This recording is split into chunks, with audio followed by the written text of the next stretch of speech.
Hi everybody, this is the demonstration I was doing at Leeds Photographic Society last night when I had some technical difficulties, so I thought I'd record it on a proper computer, not my laptop, just so you can see what I was trying to attempt doing this HDR stuff. So it's exactly the same files, just on a different computer and a bigger screen. So let's, I did start on this restaurant photo here, so I'll just quickly take you through how I'd process this. So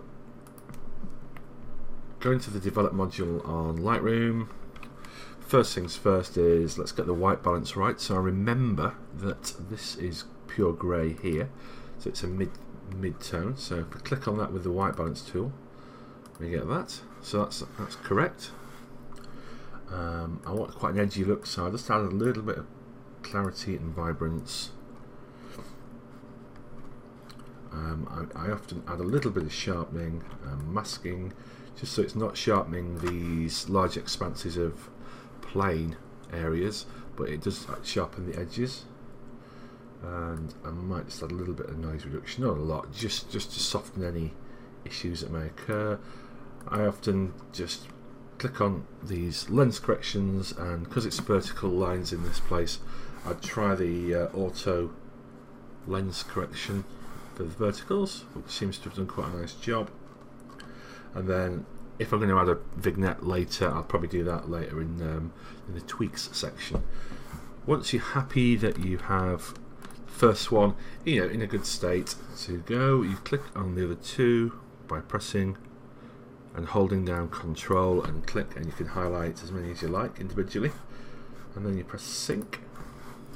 Check all, because you want them to have identical settings, and then when you're done you just press Control Shift and E or go to File, Export. And we were doing the Photomatics Pro when it ran really slow, so let's just take off align images and show options to remove ghosts so it's nice and quick. Export. So with a little look, this will just take a few seconds to actually export and create the files. There we go, it's slightly quicker than the laptop was.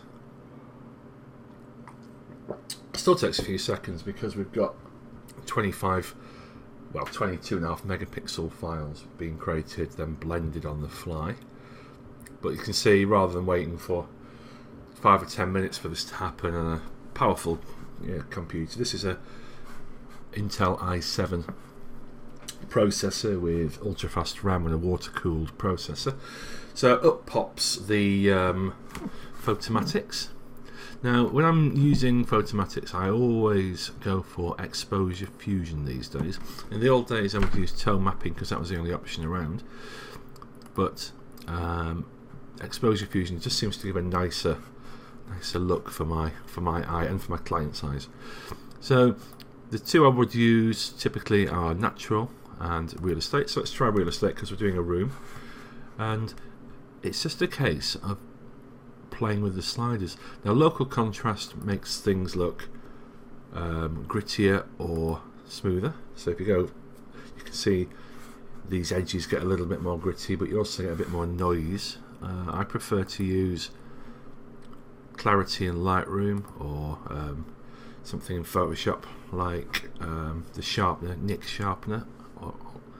Now shadows, if you want to make the shadows a bit darker, you can go down or lift them. So this is good when you've got a room like this where you have dark areas. So if you look over here at the fridge, you can now see more into the fridge. Highlights, so do you want these bright bits to be brighter or darker? Highlights depth, that plays with the highlights as well, so just go backwards and forwards. I quite like a lot of highlights depth because it just gives you a bit more punch really.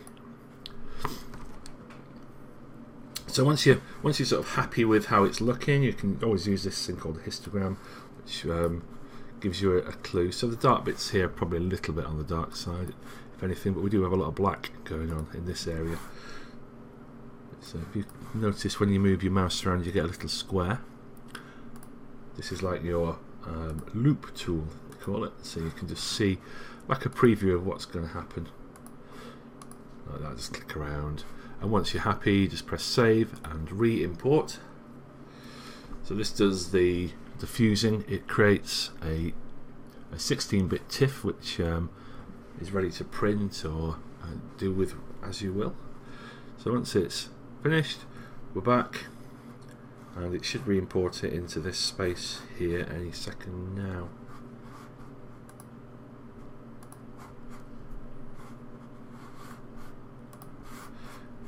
Awkward pause whilst we wait for it.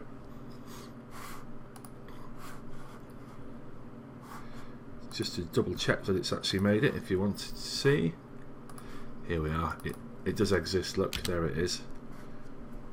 Obviously there's bits like this area down here where the paintwork in the place has got a little bit damaged, so we'd attend to that in Photoshop separately, or maybe Lightroom for that, because it's quite a plain space.